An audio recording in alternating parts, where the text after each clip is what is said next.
support in all our doings with thy most gracious favour, and further us with thy continued help, that on all our works begun, continued, and ended in thee we may glorify thy holy name, and finally, by thy mercy, attain everlasting life.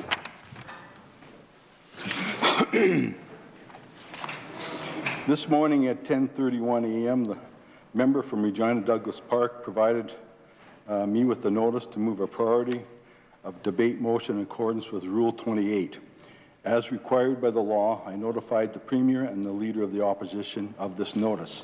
The priority of debate motion proposed by the member from Regina Douglas Park requests a priority of debate of urgent public importance to debate two matters, as expressed in her proposed motion: that the Assembly condemn Mr. Maxime Bernier and the organizers of demonstrations that are contrary to public health orders, that the Assembly call on the government to immediately introduce mandatory minimum penalties for organizing demonstrations contrary to COVID-19 public health orders. As outlined in Rule 28.5, it is my role as Speaker to decide if the matter is proper to be discussed and whether it should have urgent consideration.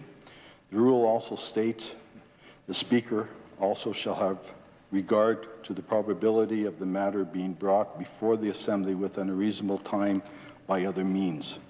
The member states that the matter is urgent and must be considered immediately because of events planned later today. I believe sufficient case has been made on this point. However, in determining a matter, the Speaker is required to pay regard to the extent to which it concerns the administrative responsibilities of the government or could come within the scope of ministerial responsibility. In addressing this point, the member states that government's penalties are inconsequential. I advise the member that the Speaker does not decide the merit of a request based on whether he agrees or disagrees with the matter of opinion. I would prefer that in the future the member leave political arguments out of the request for priority of debate. Having said that, I do agree that the second part of the member's request falls within the administrative jurisdiction of government administration and ministerial action. The condemnation of individuals by the Assembly is a different matter. The opinion of the Assembly is not a matter of government administrative responsibility. Rule 28.6 places restrictions on the number of propositions that may be included in a priority of debate motion. Part C of the rule states, and I quote, "Not more than one matter can be discussed on the same motion." The member has included two distinct propositions in her motion, which is not permitted by the rule. As Speaker, it is my duty to ensure all the provisions of the rules are met. It is my determination the member did not meet all the requirements of Rule 28. Therefore, I deny the application for the matter to proceed as a priority of debate motion.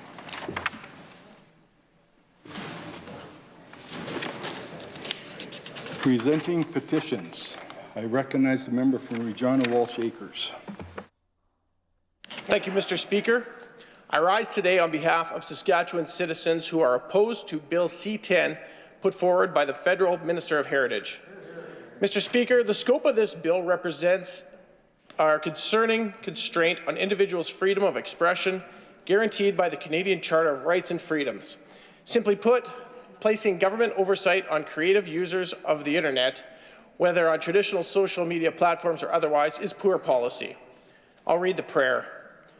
We, in the prayer that reads as follows, respectfully request that the Legislative Assembly of Saskatchewan call on the federal government to stop Bill C-10 from proceeding, or at the very least make amendments to stipulate that all creative internet content generated by Canadians will be exempt from any regulatory supervision by federal government agencies.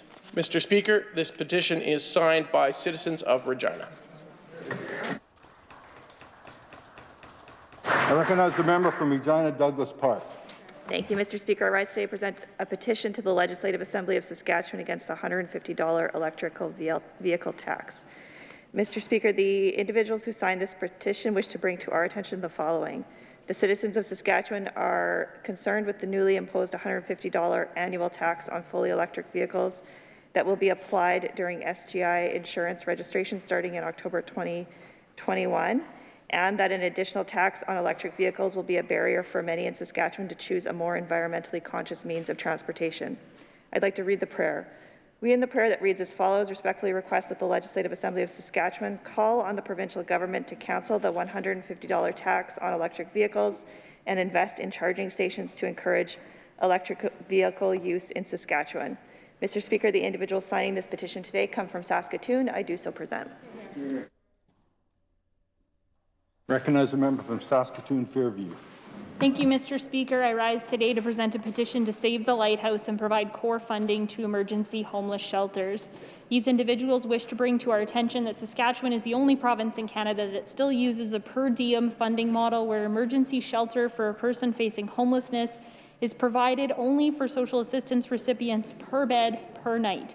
Other provinces use a block funding model where the shelter is funded by providing core funding and the shelter is open to anyone who needs it. I'll read the prayer. We, in the prayer that reads as follows, respectfully request that the Legislative Assembly of Saskatchewan call on the Government of Saskatchewan to immediately provide stable, guaranteed core funding to the lighthouse serving the Battlefords and to expand supports for emergency shelters across Saskatchewan by moving to a core funding model.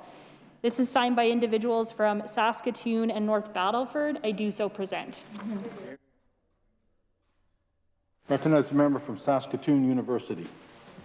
Thank you, Mr. Speaker. I'm pleased to present a petition once again today calling for pay equity legislation. The signatories would like to bring to our attention the following points.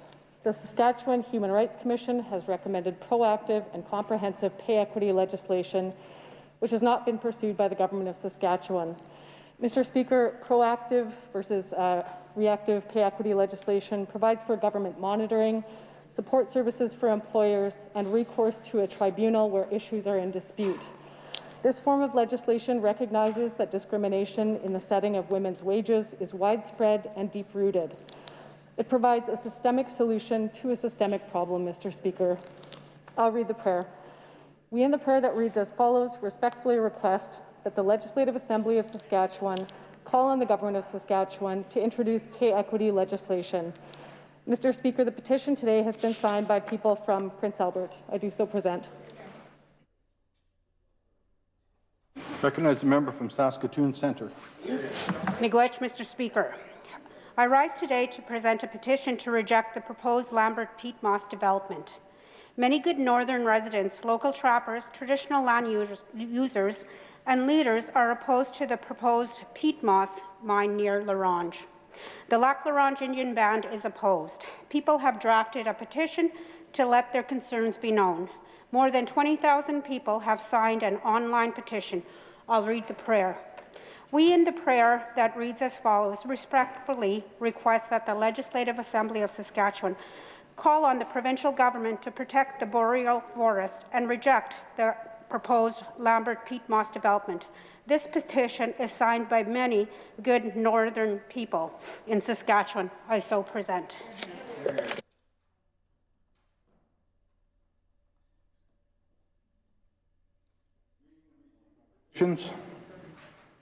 Statement by members. I recognize the member from Saskatoon Westview. Thank you, Mr. Speaker. I rise in my place today to recognize National Police Week. We are proud of the hard work that our police officers across the province do every day. Mr. Speaker, our government partners with police agencies around the province to deliver a number of programs and services to our communities. These programs keep citizens safe, support victims through police-based victim services, protect the most vulnerable, and assist those in need. Recent partnerships include initiatives such as the Saskatchewan Crime Watch Advisory Network, the Provincial Protection and Response Team, and the Saskatchewan Gang Violence Reduction Strategy. Our government also provides approximately $15.7 million annually to municipal police services to fund 130 municipal police positions and targeted policing initiatives. This includes positions within the Saskatchewan Internet Child Exploitation Unit, Police and Crisis Team units, and the Combined Traffic Services Saskatchewan, and more. Mr. Speaker, this year's budget includes additional funding of $110,000 to support the creation of the new PACT unit in the Estevan region, and $243,000 to enhance the capabilities of provincial ICE units. Mr. Speaker, our police enforcement across this province work tirelessly to protect our communities, and we thank them for their dedication to this province. Thank you, Mr. Speaker.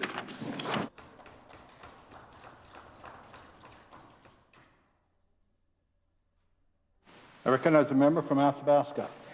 Thank you very much, Mr. Speaker. It's good to be back. It's good to be back in the Assembly to hold this government to account for the many ways that they have failed Saskatchewan, especially the North. Mr. Speaker, I had to stay back home, self-isolating because I caught COVID a second time. When COVID first appeared in the North, municipal, Métis and First Nations leaders pleaded with the province to help them protect their northern people. The Sask Party did nothing. When the pandemic hit the North, what did the Sask Party do? They sent armed officers at highway intersections to lock in COVID-infected Northerners. The Sask Party then pocketed $450 million that they received from the federal government to help cut their deficit. That money was sent to Saskatchewan to help fight COVID. They then turned around and took $360,000 from a Northern Lease Fund to allocate to 40 communities of the North. That was it, Mr. Speaker. During the height of COVID-19, the Sask Party hid. No minister could be found to stand up for the North or Saskatchewan. Like I said, Mr. Speaker, it's good to be back and good to be here in the Assembly doing the work that the people of Athabasca sent me to do, and they have a message. They're calling this government out for the way they have abandoned Saskatchewan people and failed the people of northern Saskatchewan. And their message to the Saskatchewan Party, shame on you.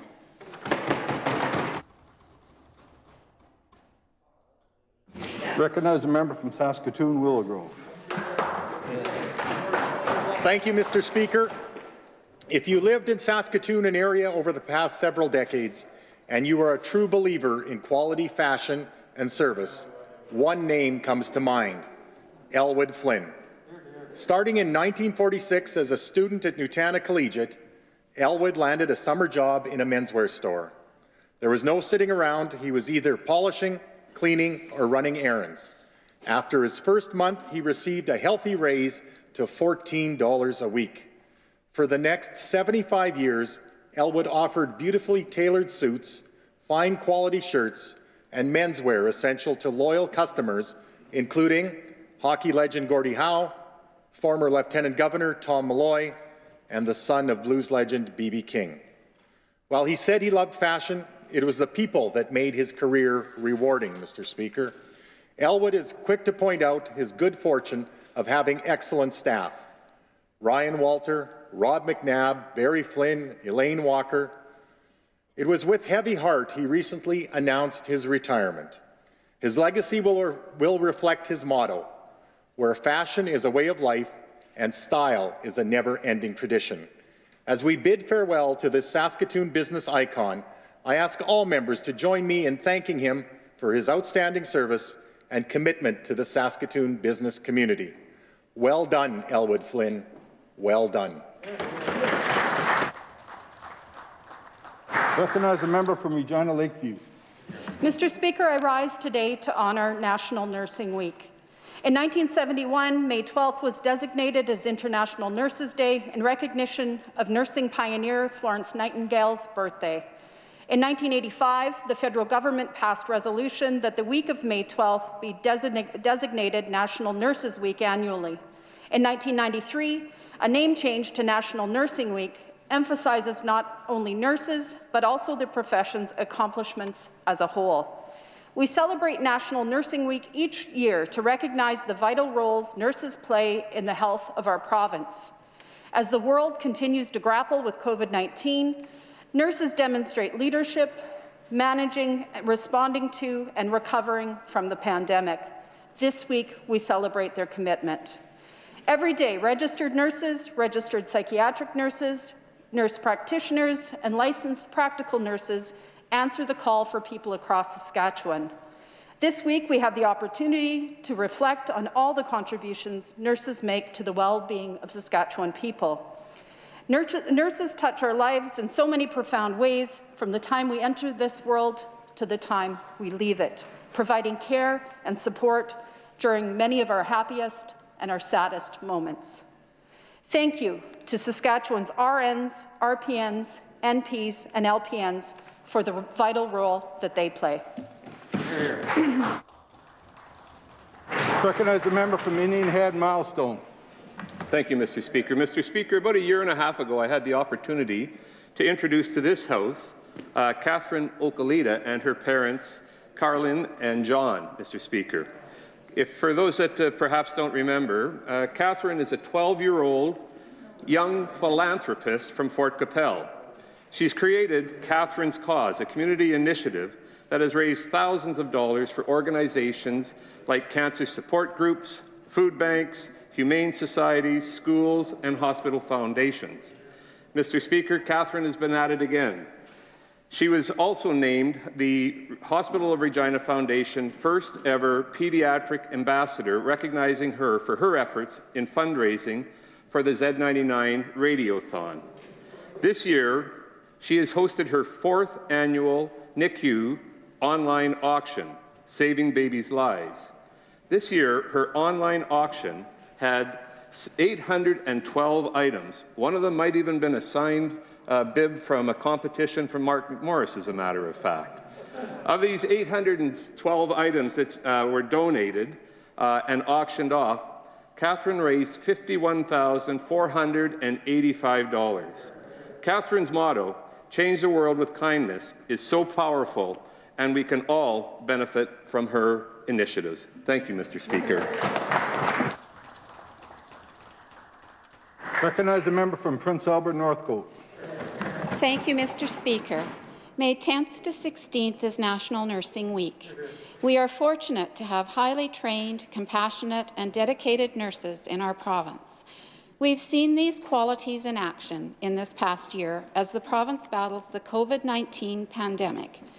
Mr. Speaker, we are grateful for our registered nurses, registered psychiatric nurses, licensed practical nurses, and nurse practitioners. We applaud them for their courage and thank them for the sacrifices they make every day. In 2019, more than 16,000 nurses were practicing in Saskatchewan. That's about 4,000 more than in 2007. Mr. Speaker, I'd also like to recognize May 12th as Continuing Care Assistance Day. These are the caring health workers who provide long-term care and home care to some of Saskatchewan's most vulnerable citizens. We thank them for their courage and dedication to keeping residents safe.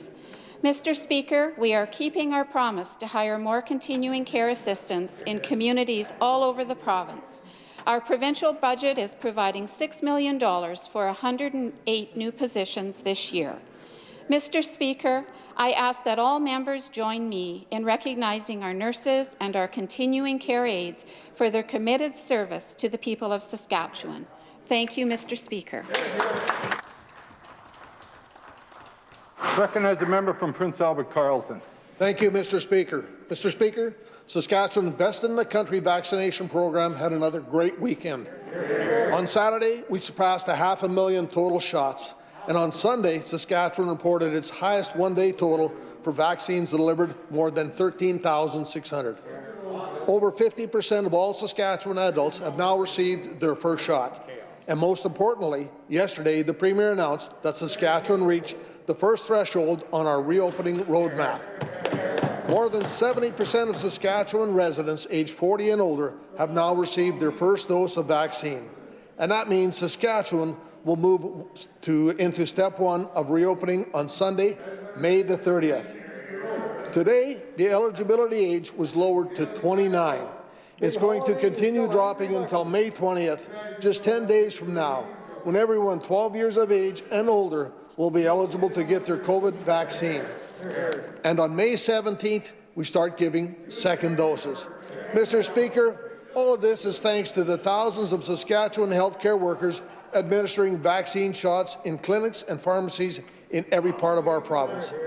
And it's thanks to the hundreds of thousands of Saskatchewan residents who are going to these clinics and pharmacies every day and getting vaccinated. The road to reopening runs through these vaccine clinics, and Saskatchewan is now barreling down that road at full speed. So let's keep it up, Saskatchewan. When it's your turn, book your appointment, roll up your sleeve, and stick it to COVID. Question period. Recognize the Leader of the Opposition. Thank you, Mr. Speaker. 500 people have died from COVID-19 in Saskatchewan, nearly all since this Premier was re-elected on a promise of no more lockdowns, on no second waves, basically telling people that this was already over. But these aren't the only preventable, avoidable deaths this Premier has presided over. 377 people died from accidental drug overdoses in 2020. 138 have already died from the same cause this year. Mr. Speaker, nearly as many people have died from overdoses as from the pandemic. And no vaccine will get us past this ongoing public health nightmare. We don't hear as much about them, but these aren't just numbers. They're names. They're real speakers, real people, Mr. Speaker. They're people's loved ones lost, suddenly and finally. And we've got members heckling while we're talking about the lives of people who were lost to overdose. That's the attitude in this House, Mr. Speaker. Why? When shown by internal government reports that advised the Premier that investing in prairie harm reduction would save money and save lives, why did he choose to do neither? Why did he turn a blind eye to our overdose crisis? Recognize the Premier. Mr. Speaker, the Leader is correct with respect to one of the greatest challenges that we do have in this province pre-pandemic, and most certainly throughout the pandemic, and it will be waiting for us when we exit this pandemic, like it will be for many provinces in Canada, Mr. Speaker, is the challenge of overdoses, mental health, ultimately subsequent addictions in our communities, Mr. Speaker, and most certainly where the Leader of the Opposition is incorrect is this government most certainly has not turned a blind eye to investing in solutions when it comes to mental health and ultimately addictions and addictions treatment, Mr. Speaker. This most recent budget was $458 million invested in mental health and addictions here in the province. The appointment of a minister to look over that ministry, Mr. Speaker, the first minister of mental health and addictions that this province has had. That $458 million includes a $23 million lift this year. That builds on a $30 million lift last year, builds on a $30 million lift the year previous. Mr. Speaker, mental health and addictions is most certainly something that this government takes very seriously and will continue to take very seriously into the future. Recognize the Leader of the Opposition. Thank you, Mr. Speaker. It was a simple question. The Premier was told that if he invested in prairie harm reduction, the public would save money and we would save lives. Why did he want to do neither of those things, neither save public dollars nor prevent avoidable deaths? Why did he refuse to fund prairie harm reduction? Recognize the Premier. Mr. Speaker, once again in this Assembly, the Leader of the Opposition is incorrect. We do invest in prairie harm reduction, Mr. Speaker, to the tune of about $900,000 annually. We do invest in harm reduction in this province, over $2.5 million annually. Mr. Speaker, it's part of a $458 million investment in mental health and addictions in communities right across this province. Mr. Speaker, the Minister of Mental Health and Addictions has outlined in this budget a number of investments that, yes, are investing in harm reduction in communities across the province, investments that are investing in the capacity of not only our detox beds and capacity in this province, Mr. Speaker, but a significant investment in actual rehabilitation for these individuals so that when they do decide, Mr. Speaker, to take a different path, that we have the rehabilitation, the detox and rehabilitation capacity to provide that service to Saskatchewan people. Recognize the Leader of the Opposition. Thank you, Mr. Speaker. Well, maybe if that was true, we wouldn't see prairie harm reduction having to fundraise to provide essential services. Alarming disregard from this Premier for public health, for people's lives, Mr. Speaker. It seems the Sask Party's got two wings. They've got their buffalo wing that doesn't care about public health, that wants to break up Canada, and their chicken wing that's too afraid to stand up for either. And the way this Premier flops and flails, it's hard to tell which wing he's flapping or who's flapping him. Mr. Speaker, this Premier was slow. He was slow to recommend masks. And in fact, when he was asked about anti-mask protesters back in September, the member will remember this. Back in September, the Premier was asked about anti-mask protesters. And what did he say? He said, oh, they don't have to wear masks as long as they can keep a couple meters away from each other. That was his answer when asked about people protesting public health measures, Mr. Speaker. 500 people have died from COVID-19 in Saskatchewan. Thousands more have had their health and their employment damaged thanks to uncontrolled second and third waves under this Premier, Mr. Speaker. Does the Premier regret being so cavalier? Does he regret failing to condemn the madness of anti-mask protests in the middle of an airborne pandemic? Does he regret the dog whistles that he has used that have allowed this foolishness to grow? Recognize the Premier. Mr. Speaker, a number of questions in there. I'm going to address a couple of them. Mr. Speaker, with respect to the Green Party's coming for you. With respect to, Mr. Speaker, a rally that had happened a couple of times, apparently a few rallies this past weekend. There's a failed. Mr. Speaker, there's a failed federal leadership candidate, Mr. Speaker, that is craving attention, and I'm not going to provide it to him.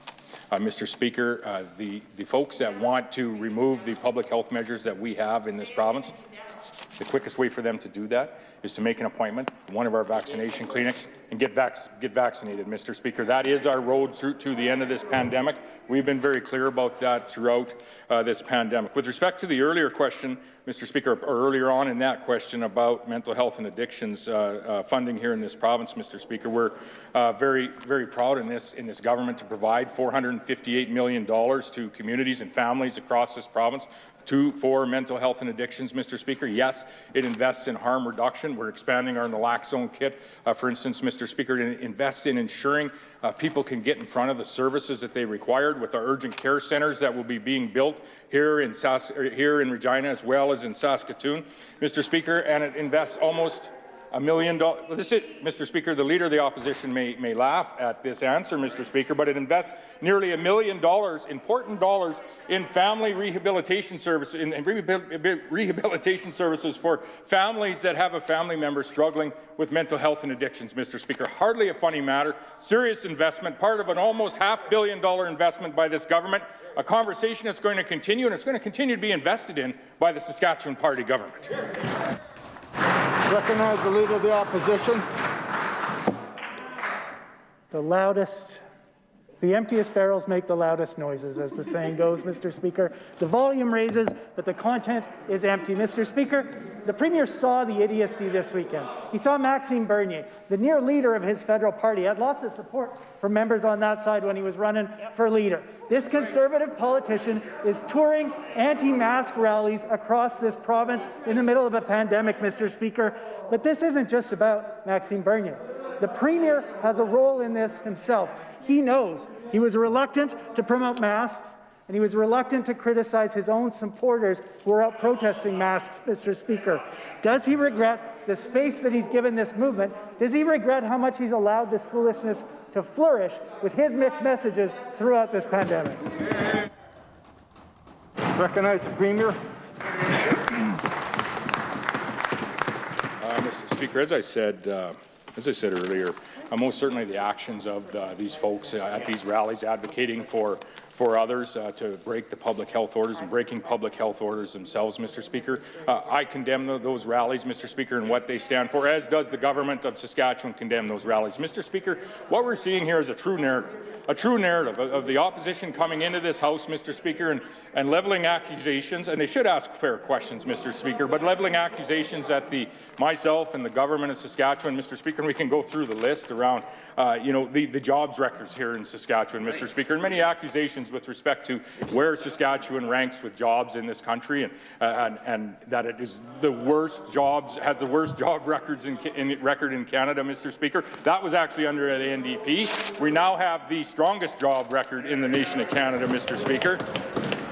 Come in and they criticize the measures that are in place that are proving to work. Even today, Mr. Speaker, as the caseload continues to decline here, they criticize the testing and contact tracing that is being performed by our hard-working healthcare workers in community after community across this province, and most notably, Mr. Speaker, they criticize the leading first in Canada vaccination plan that we are putting forward, Mr. Speaker, a vaccination plan that is making vaccines available for everybody in this province, in particular for those from the north, Mr. Speaker, to the member from Athabasca, Mr. Speaker, but a vaccination plan that is allowing this province to not only lead in delivering vaccines, but now lead in charting our path out of the COVID pandemic. Mr. Speaker, we've provided a roadmap for Saskatchewan people, and now we're going to follow it.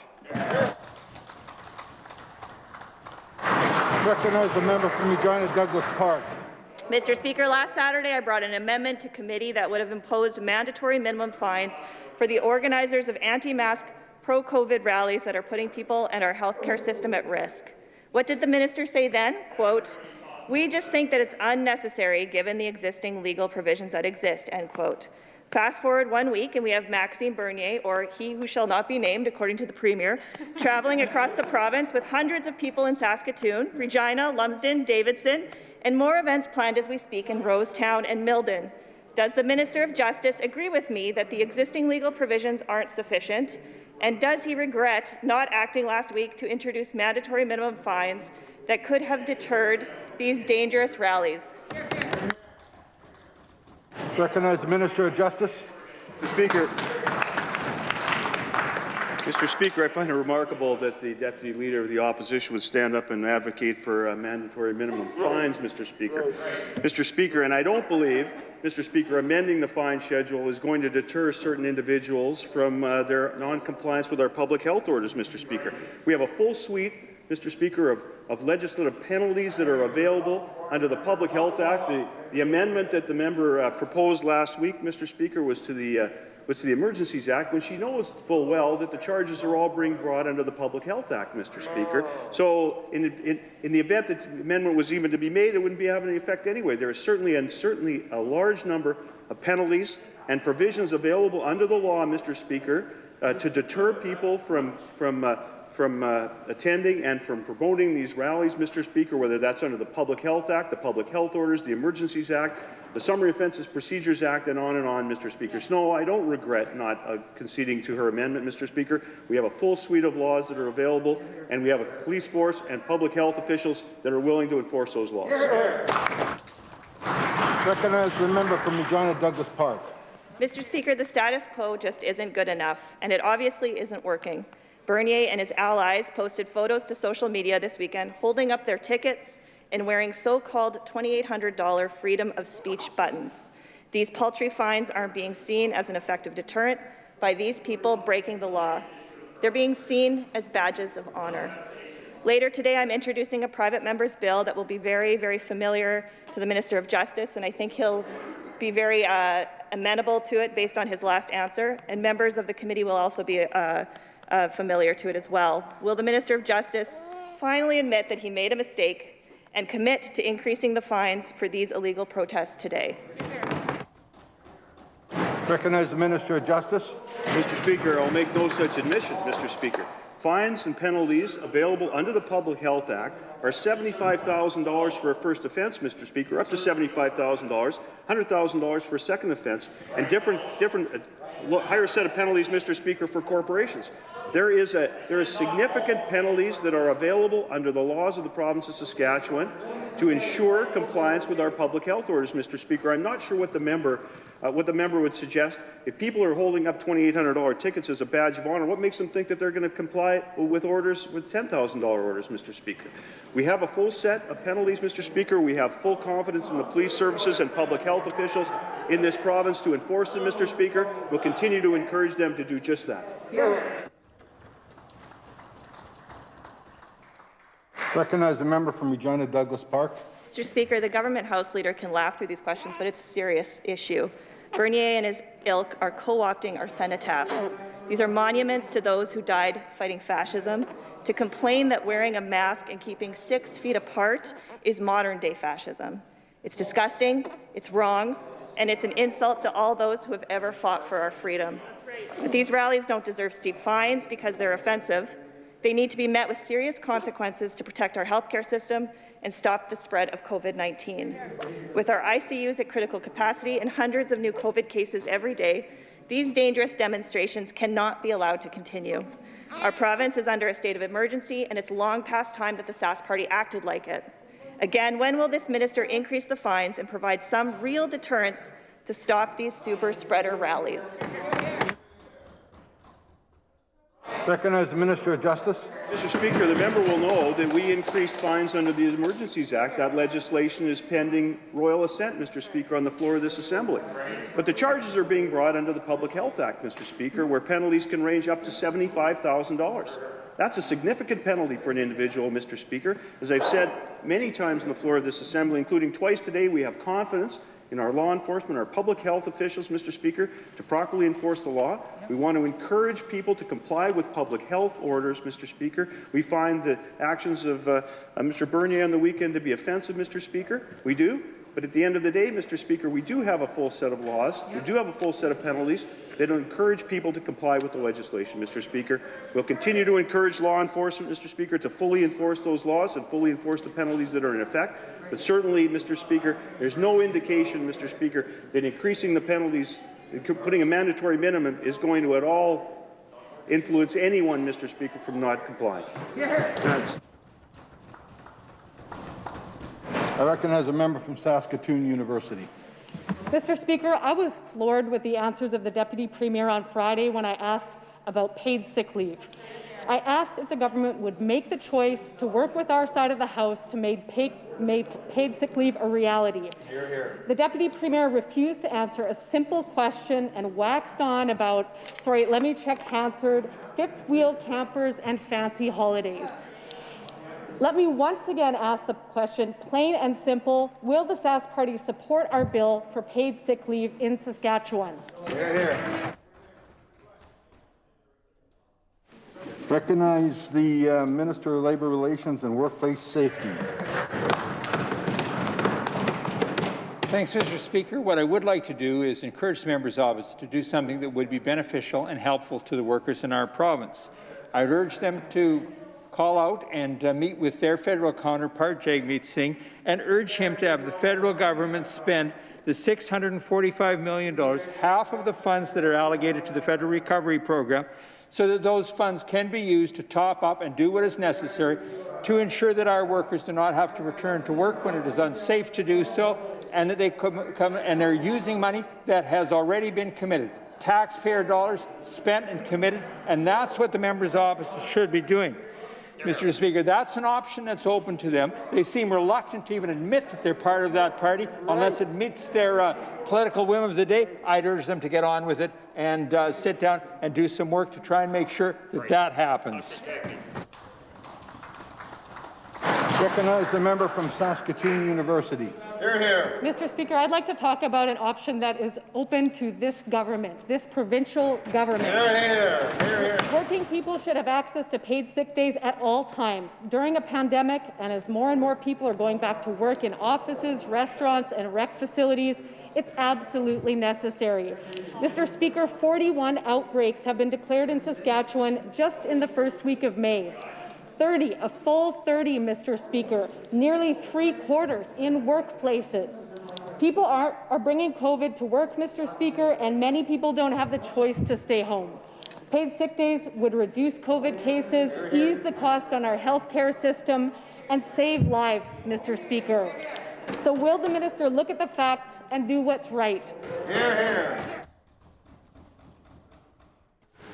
I recognize the Minister of Labour Relations and Public Safety. Mr. Speaker, we received the one-page bill that the member's office had presented last week. Mr. Speaker, I was somewhat surprised when I had a look at it and said that it would require employees to provide employees with paid sick leave of not more than 10 days in a 12-month period. So if you have a situation where you've already got 12 or 15 in a collective agreement, are you intending to reduce it to the maximum of 12? Who determines how much less than 12 it is? I'd urge the member's office to sit down, take a careful look at the drafting that was in this, and sit down and try and do something productive. What they might do that's productive is reach out to their federal counterpart, ask him to try and commit to having some of the federal money sitting, have it put into the programs, have it there so that it's there for people that need it, use the public health emergency leave, use the leaves that are already in our legislation, which require up to 12 days. Mr. Speaker, I heard the member's office chirping that they don't like that idea. I'd urge them to like it a lot. Recognize the member from Saskatoon University. Mr. Speaker, I hope this isn't asking too much, but I would expect that the Minister of Labour understands that the Sask Employment Act provides a floor. It's not a maximum, so collective bargaining agreements can go well beyond that, and he knows that. Mr. Speaker, it's hard to get an actual answer from this government on supporting paid sick leave. Sometimes it's no, sometimes it's maybe, sometimes they reject the premise of the question altogether. The Sask Party loves polls. They're always talking about them. So here's one, Mr. Speaker. 4 in 5 people agree that the government should make all employers provide paid sick leave for all employees. Rural folks, urban folks, all ages and all partisan backgrounds overwhelmingly support the notion. When 70% of Conservatives agree on this, the debate is over, Mr. Speaker. Paid sick leave is not just good policy, it's good politics. Will the Sask Party do the right thing, the popular thing, and introduce paid sick leave today? Hear, hear. I recognize the Minister of Labour Relations and Public Safety. Mr. Speaker, we want to do everything we can to ensure the workers of our province have jobs to go to. Mr. Speaker, one of the things that we have to do is make sure that those jobs continue to exist and that those employers stay viable. Those employers have worked hard to stay alive and to stay afloat through the pandemic. The last thing that we would want to do at this point in time is add a cost to them that could actually, if you start to add it up, add hundreds of millions, if not billions of dollars in further liabilities. Whether it's used or not, it becomes a contingent liability. Those people have to go back to their banks and say, keep us afloat for another week, another month, another 2 months as we work our way through this pandemic. Mr. Speaker, we want jobs that continue. We want people to be able to go back to work, have their jobs there, and continue to exactly what they're supposed to. We have a comprehensive suite of remedies and benefits that are available. We've got 12 days of sick leave that are there. We've got leaves for serious illnesses of a worker and of their family benefits, and we're going to continue to support them, Mr. Speaker. I recognize the member from Saskatoon Centre. Miigwech, Mr. Speaker. Post Media reported last week that the SHA conducted an internal survey of employees that revealed racist attitudes towards the Indigenous peoples of this province. The responses included comments such as, quote, colouring the workforce, end quote, and suggestions that catering to Indigenous people is actually causing racism in our province. This is deeply troubling, Mr. Speaker. It could have been a teachable moment. Instead, this government has chosen to shelve this report alongside so many. What is this government's plan to address systemic racism that's revealed in this report? Recognize Minister of Health. Thank you, Mr. Speaker. I thank the member opposite for the question. It's a very important issue, Mr. Speaker, and I'll state right now, there is no place for racism within the SHA, within the Ministry of Health, or within the government of Saskatchewan, Mr. Speaker. This is just not acceptable. I saw the results from some of the surveys, Mr. Speaker, and it certainly bothered me that these were actually being articulated and people were thinking this, Mr. Speaker. Mr. Speaker, what I can say that underway that we have within the SHA is we're requiring all new employees to undertake cultural responsiveness training, setting goals to achieve a representative workforce, Mr. Speaker, developing a formal unity and belonging strategy, and furthering our commitment to implement the Truth and Reconciliation calls to action. Mr. Speaker, there is absolutely no place in racism within my ministry or within this government, and we'll continue to make sure that everybody feels welcome in their workplace. Thank you, Mr. Speaker. Recognize the member from Saskatoon Centre. Thank you, Mr. Speaker. And this is coming from somebody who told me the only reason you got this job is because of the partnership we have with the Saskatoon Tribal Council. Mr. Speaker, as a start, this government could increase representation of First Nations people working in senior leadership positions in our health system. We received access to information that only 4.2% of the SH employees identify as First Nations. The makeup of organizations like the SHR helps shape the culture and perspectives within them, Mr. Speaker. What steps will this government take to increase Indigenous employment in our health sector? Recognize the Minister of Health. Thank you, Mr. Speaker, and I categorically deny that accusation. I have had a long-standing working relationship with STC prior to being in government, Mr. Speaker, and that continued while I was in government as a backbencher, Mr. Speaker, while I was in my role at Social Services, and was actually honoured by Saskatoon Tribal Council, Mr. Speaker, with a blanket at their annual ceremony that was wrapped both around my wife and I for the work that I did with Saskatoon Tribal Council. For them to say anything about that, Mr. Speaker, is absolutely hurtful, and it's unnecessary, Mr. Speaker, and it doesn't have to do anything to what we're talking about here, Mr. Speaker. Mr. Speaker, what I've seen over the last few days is they're running out of budget questions, they're running out of policy questions, they're running out of COVID questions. So what do, Mr. Speaker? They come at us with personal attacks. Mr. Speaker, that has no place in this House, Mr. Speaker, and it's very disappointing, and I'd love to be able to answer one more question. I'll give her the opportunity to ask one more question. I'd love to be able to get an answer. Thank you. Recognize the member from Saskatoon Centre. Thank you, Mr. Speaker. Yes, this actually did happen in the early 90s when I worked for a Crown corporation. That statement was made, and that continually is made to Indigenous people, whether they work in the health sector or in other sectors of this province. Racism does exist. So what is this government doing to address the systemic racism that Indigenous people experience continually, daily in this province? Recognize the Minister of Health. Sorry, Mr. Speaker, I was a little confused by the preamble there, but as I said, Mr. Speaker, racism has no place within the Health Authority, within the Ministry of Health, and within the government in all ministries, Mr. Speaker. And if anybody is saying racist comments, they have no point. They have no place in our workforce, Mr. Speaker. As I went through the list of what we were doing within the SHA, Mr. Speaker, to make sure that everybody, no matter what their race, religion, creed, their sexual orientation is, Mr. Speaker, we try to make them feel welcome within our workplace. If anybody in the SHA has any concerns about that, Mr. Speaker, I ask them to call my office within the ministry, and I'll make sure that it is dealt with appropriately.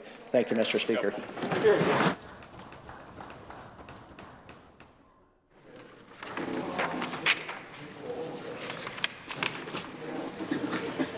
Ministerial statement. Introduction of bills. Item number 1, Ms. Saar.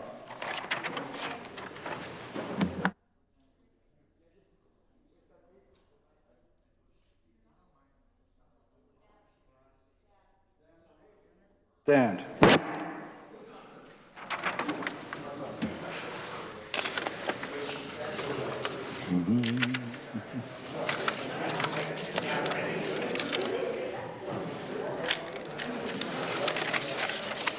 Presenting reports by standing and special committees. I recognize the chair of the Standing Committee on Human Services. Thank you very much, Mr. Speaker. Mr. Speaker, I am instructed by the Standing Committee on Human Services to report that it has considered certain estimates and to present its first report.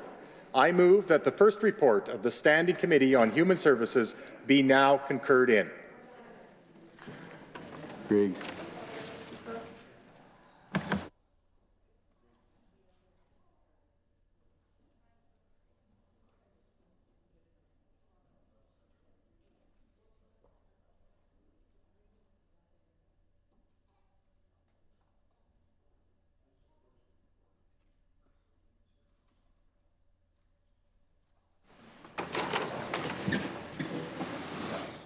It has been moved by the chair that the first report of the Standing Committee on Human Services be now concurred in. Is the Assembly ready for the question? Is the pleasure of the Assembly to adopt the motion? Carried.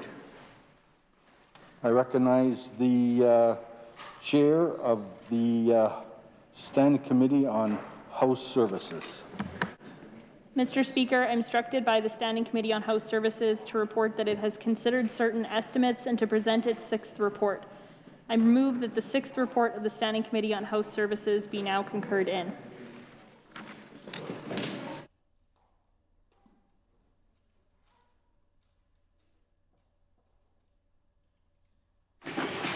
It has been moved by the chair that the sixth report of the Standing Committee on House Services be now concurred in. Is the Assembly ready for the question? Is the pleasure of the Assembly to adopt the motion? Carried.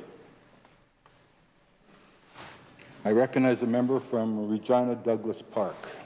Mr. Speaker, I request leave under Rule 61 to move a motion of urgent and pressing necessity. If granted, I would move that the Assembly calls on the government to immediately introduce mandatory minimum penalties for organizing demonstrations contrary to the COVID-19 public health order.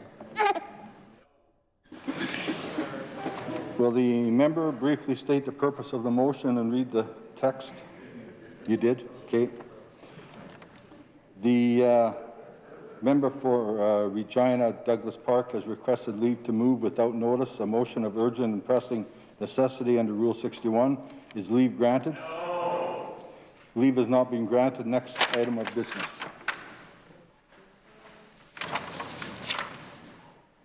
I recognize the Government House Leader.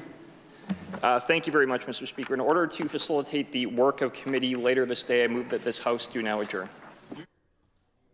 The Government House Leader has moved that the House do now adjourn. It is a pleasure of the Assembly to adopt the motion. Carried. The House now stands adjourned till 1:30 tomorrow.